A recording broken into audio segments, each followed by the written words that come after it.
Ndugu zangu Waislamu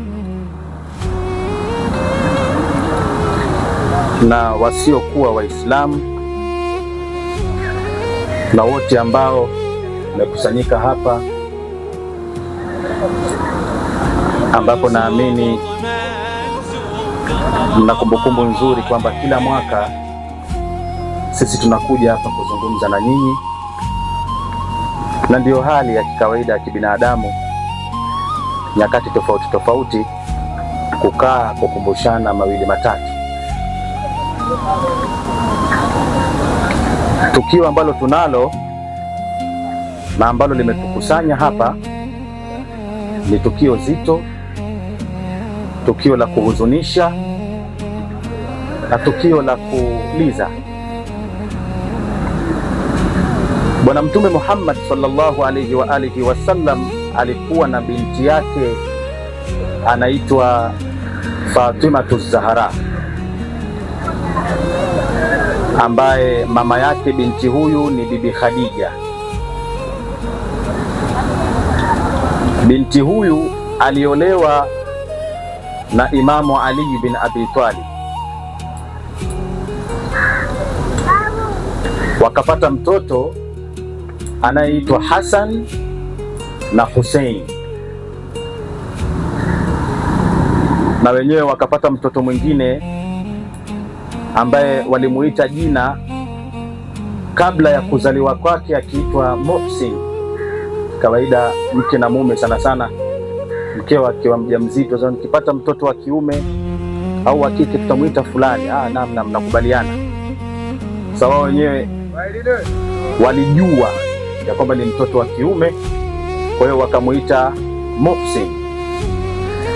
Lakini alifariki mtoto huyu na hakupata uhai wa kuishi katika hii dunia.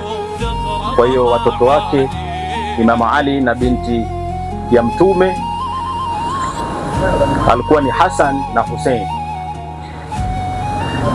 Hii ndiyo familia ya Mtume. Hawa ndio wajukuu wa Mtume, Hassan na Hussein. Na kuna maneno mazuri ya Bwana Mtume Muhammad mwenyewe anawaita kwamba Hassan na Hussein ni sayyida shabab ahli aljanna. Hawa ndio mabwana wa peponi. Ni kwamba yoyote ambaye ataingia peponi atakwenda kutana na hawa vijana aliwabashiria pepo kipindi wapo duniani. Na alikuwa akiwapenda mno Bwana Mtume Muhammad, kiasi ambacho kwamba hata alikuwa akifanya ibada kimfano akisujudu, al-Imam al-Hussein alikuwa akija akimpanda kwenye mgongo wake, anyanyuki kwenye sijida isipokuwa ili amfurahishe mjukuu wake, maana akinyanyuka aweza akamwangusha. Kwa hiyo anyanyuki, anamsubiria mpaka akisha toka pale kwenye mgongo ndo anyanyuka. Mapenzi kwa mjukuu wake. Tupo katika mwaka 1448 mwaka wa Kiislamu, na huu ndio mwezi wa kwanza wetu wa Kiislamu, mwezi wa Muharram.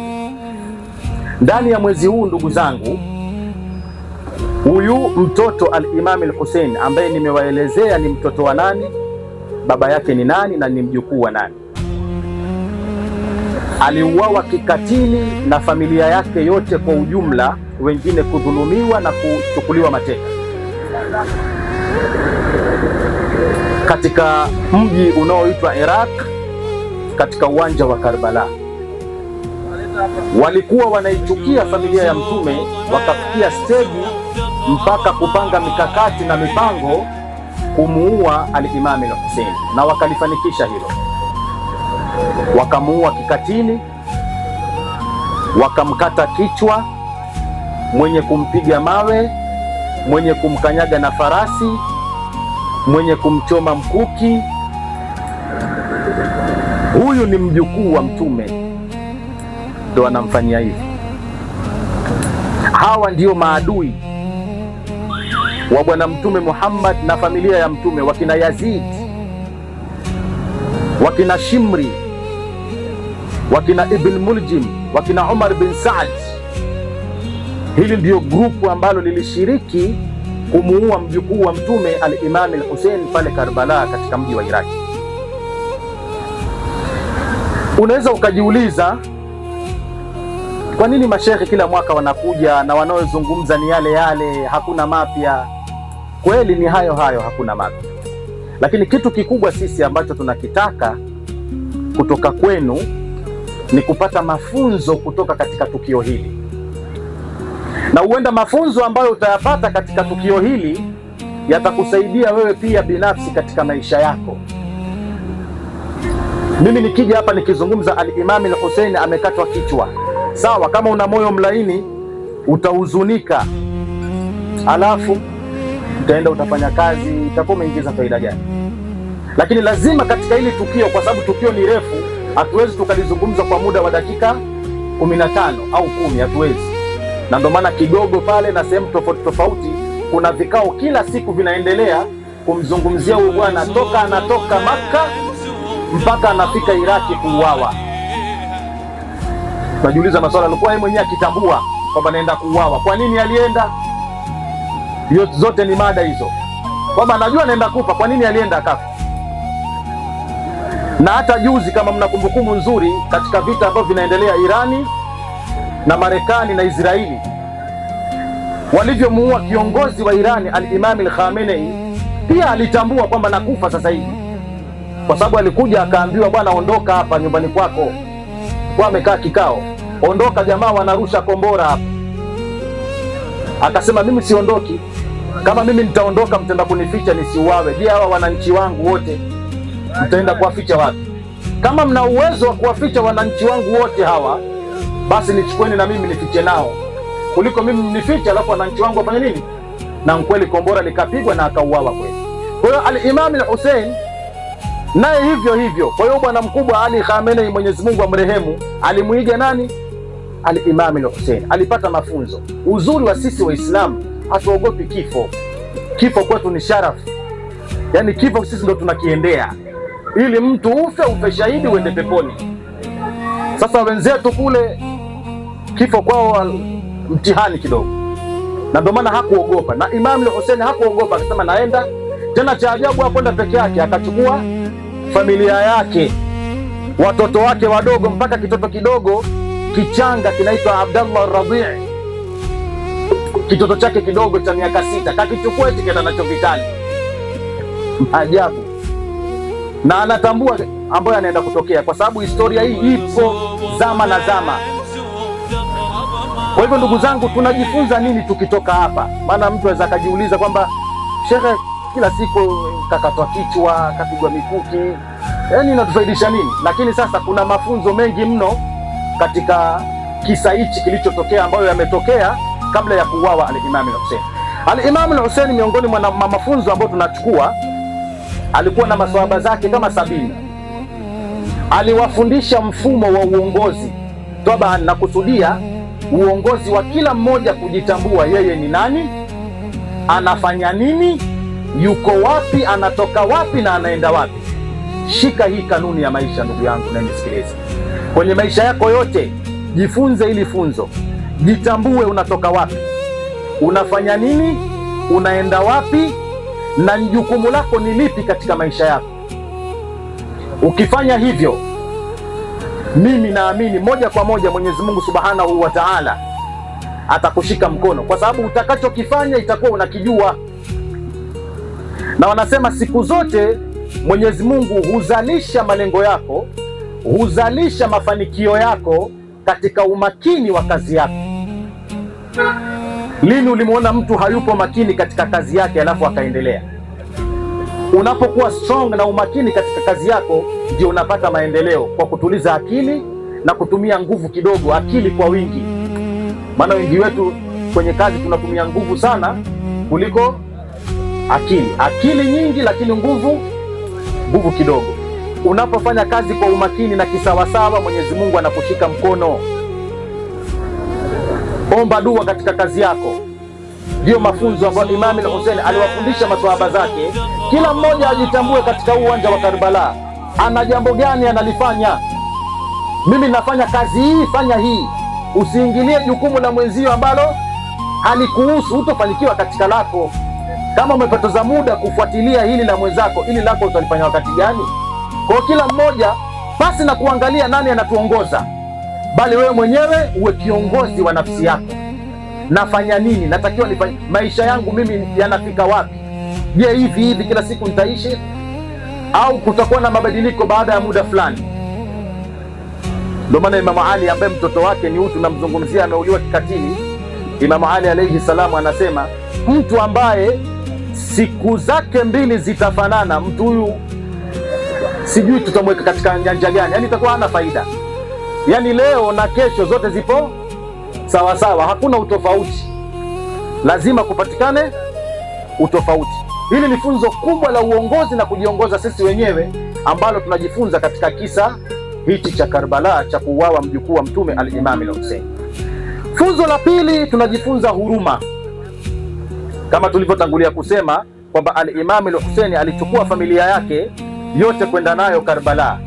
Ilifikia stage wananyimwa maji, mpaka watoto wadogo wapewi hata maji ya kunywa. Mama zao maziwa yamekauka, hawajui watawanyosheza vipi watoto wao, lakini watu hawawapi maji kusudi, bali wakarusha mshale kwa mtoto mdogo wa miaka 6 wa al-Imam al-Hussein, wakamtoboa na wakamuua. Kisa tu al-Imam al-Hussein amekwenda kumwombea maji. Mpeni maji huyu mtoto, ana dhambi gani? Sawa, piganeni na sisi, lakini huyu mtoto, lakini wakamuua. Kwa hiyo kwa sababu gani?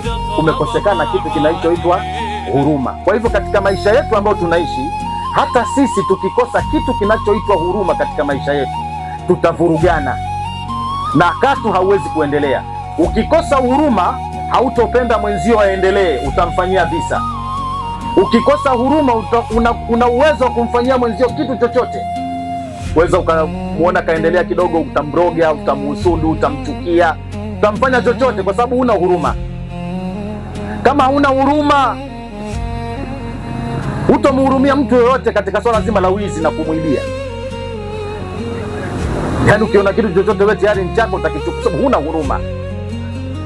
Kwa hivyo ndugu zangu, mafunzo mawili haya, huruma lakini uongozi, kujiongoza sisi wenyewe, ni mambo muhimu tuyachukue katika maisha yetu, yatuongoze katika mwaka huu mpya wa Kiislamu na mwezi wetu wa kwanza wa Kiislamu wa Muharram. Mwisho kabisa, kaka yangu shekhe wangu alikuja hapa akaninong'oneza, akaniambia kuna mtu alimuuliza, tabani sikutaka niseme, lakini ngoja niseme kabla hajauliza swali.